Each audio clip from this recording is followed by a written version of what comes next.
एका वक्तव्यामुळे जर अख्खा महाराष्ट्र पेटून उठलाय, बरोबर, तर तू तुझं वक्तव्य मागे घेतलं पाहिजे असं मला वाटतंय. बघा, महाराजांपुढे माझं वक्तव्य किंवा महाराजांपुढे मी स्वतः कुठेच हे आपण कोणीच नाही. महाराजांच्या आपण नकाची पण सर आपल्या कोणाला नाही. बरोबर. जर महाराजांचं नाव घेऊन जर वक्तव्य किंवा आणखी काही पाठी घ्यायचं असेल तर त्याला मला त्या बाबतीत कुठलाही छोटेपणा किंवा त्यात माझं कुठलंही बाबा ही पाठीमागे आलो त्याच्यामुळे मला राग. तुम्ही एक लक्षात घ्या, महाराष्ट्राच्या मातीमध्ये असले सगळे किल्ले, आपल्या सगळ्यांची भावना आहे की बाबा ते महाराष्ट्रातले सगळे किल्ले हे छत्रपती शिवाजी महाराज, छत्रपती संभाजी महाराजांचेच आहेत. किल्ल्याचा मालकी हक्क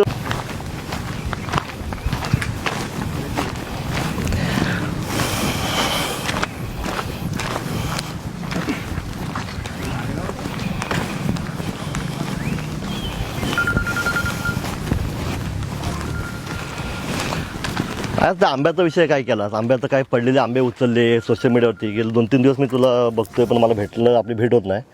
ते काय ते सोशल मीडियावर बघतोय आपण, आंबे पडले होते, त्या लोकांना कधी डांबून ठेवलं. काय ना काय प्रकार काय झाला इथं? साहेब, आता तुम्ही पण जवळजवळ 14 वर्षे ह्या घटनेला जवळून फॉलोअप घेत आहे किंवा ह्या जो आता गोपालगड मुक्ती संग्राम जो आहे त्याचा जवळून तुम्ही अभ्यास केला आहे. तर त्याच्यामुळे डांबून ठेवणे किंवा श्रेयवाद दाखवणे असा काहीच त्याच्यामध्ये उद्देश नव्हता.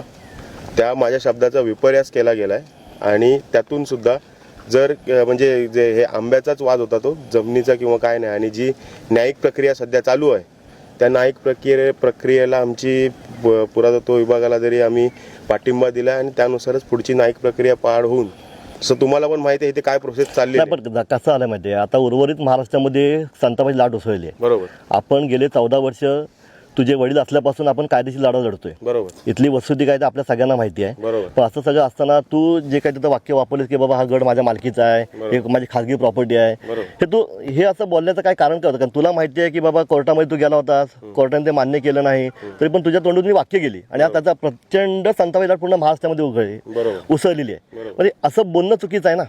तुम्ही एक लक्षात घ्या, महाराष्ट्राच्या मातीमध्ये असले सगळे किल्ले, आपल्या सगळ्यांची भावना आहे की बाबा ते महाराष्ट्रातले सगळे किल्ले हे छत्रपती शिवाजी महाराज, छत्रपती संभाजी महाराजांचेच आहेत. आम्ही तर म्हणतो तुम्ही त्याचे गार्डियन होतात काही काळासाठी. आता आपण प्रक्रिया राबवतोय की नाही? आता आपली प्रक्रिया राबवली, तुमच्या ताब्यातून जाऊ सरकारच्या ताब्यामध्ये. आम्ही वैयक्तिक तुम्हाला कधी हे केलं होतं, वैयक्तिक कधी टार्गेट केलं होतं का? कधीच केलेलं नाही. किल्ला हा एकमेव विषय असा आहे की बाबा आमची सगळ्यांची भावना आहे की तो महाराजांचा आहे, छत्रपती संभाजी महाराज, छत्रपती शिवाजी यांचाच राहायला पाहिजे. त्याच्यात बाकी कुणाच आमचा स्वतःचा बंद नाही. सगळ्यांचा आदर झाला पाहिजे, सगळ्यांचा आदर. आणि आम्ही स्वतःकडे मागितले का किल्ले? आम्ही कुणाकडे मागितले? शासनाने घ्या सांगितले ना. इथली अंजनेची ग्रामपंचायत पण सक्षम आहे किल्ल्याचा सांभाळ करायला. ग्रामपंचायत स्वतःकडे मागितला का किल्ला? नाही मागितलेला ना. मागितला कुणाकडे मागितलं? शासनाने ताब्यात घ्या. मग शासनाला काय करते करू दे, एवढीच भावना आहे की नाही? मग अशा पद्धतीचं वक्तव्य हे तो आपल्या तोंडातून येतं आहे की बाबा किल्ला माझ्या खाजगी मालकीचा आहे, किल्ला प्रायव्हेट प्रॉपर्टी आहे. तर हे योग्य नाही असं बोलणं. आता आपण सगळेजण या लढाईच्या अंतिम टप्प्यामध्ये आहोत. आता एक 2-4 महिन्यांनी कलेक्टर साहेबांच्या ह्याच्यामध्ये येईल, तर तुझी त्याबद्दलची भूमिका पहिली सगळ्यांना स्पष्ट कर. पासून 1993 पासून टिल डेट माझी आज 32 वर्ष माझं वय आहे. तर 32 वर्षात किंवा जिथपासून मला समजायला लागलंय तिथपासून माझ्याही मनात कधी दुराभाव नाही आहे की किल्ला महाराष्ट्रात आपल्या राजांचा आहे किंवा काय आहे. त्यावेळेस जी सिच्युएशन झाली होती ती आंबा चोरीची झाली होती. त्याचा कुठे विपर्यास करू. आता तुम्ही सुद्धा 2014 पासून ह्याच्यात आहात किंवा हजारो पर्यटक रोज या किल्ल्याला भेट देत आहेत. आज जर अशी गोष्ट खरोखरच असती की बाबा किल्ल्यात डांबून ठेवण्यात येतंय किंवा पर्यटकांना आत घुसण्यापासून मजाव करण्यात येतोय, तर एक व्हिडिओने हजारो व्हिडिओ निघाले असत्या. आणि त्या व्हिडिओत माझंच नाही सगळ्यांचं, आणि मी पण ह्याच्यात हे सांगतो की बाबा त्या व्हिडिओत तुम्ही जर ती व्हिडिओ जर पाहिलात तर मी कुठेही त्याला माझं बोलण्याचं नेचरच असं आहे, बोलण्याचं ट्यूनच असं आहे. आत्तासुद्धा तुम्हाला बोलताना वाटत असेल मी ॲग्रेसिव्हली बोलतोय, पण ते तसं नाही आहे. मी त्यांना समजवण्याचाच प्रयत्न करत होतो. विषय असा होता की त्यांनी सुरुवातीला जेव्हा घटना घडली त्या घटनेला मी सुद्धा इथे उपस्थित नव्हतो. कातकरी जे आपले जे राखणदार आहेत त्यांना आपल्याकडे कोकणात कातकरी बोलतात. तर ते राखण करताना त्यांनी प्रत्यक्ष त्यांना आंबे काढताना बघितले. आंबे काढताना बघितल्यानंतर मी बुधवार दिवस होता, ऑफिसला असल्यामुळे प्रत्यक्षात मी इथे नसतो. तुम्हाला ही गोष्ट माहिती आहे. मी ऑफिसवरून आल्यानंतर हा जो सिच्युएशन घडली, सिच्युएशनमध्ये प्रसावधान प्रत्येकाला नसतो. त्यात माझ्याकडून काय तोंडून गेलं असेल तर मी त्या बाबतीत मी दिलगिरी सुद्धा पर्यटक हे इथं महाराजांचा किल्ला आहे म्हणून बघायला येतात. बरोबर. अच्छा, त्यांना काही माहिती नाही तर काय चाललंय ते. बरोबर. गेले 14-15 वर्ष आपण या प्रक्रियेमध्ये आहोत. येणारा माणूस येतो की बाबा महाराजांचा किल्ला आहे, मला प्रत्यक्ष डोळ्यांनी पाहू दे, ह्या भावनेने आली असतात. तर तुम्ही तुमच्या कामगारांना पण सांगा, बरोबर. इथं येणारा कुणाही अटका होता कामा नये, कुठल्याही पर्यटकाला अटका होता कामा नये.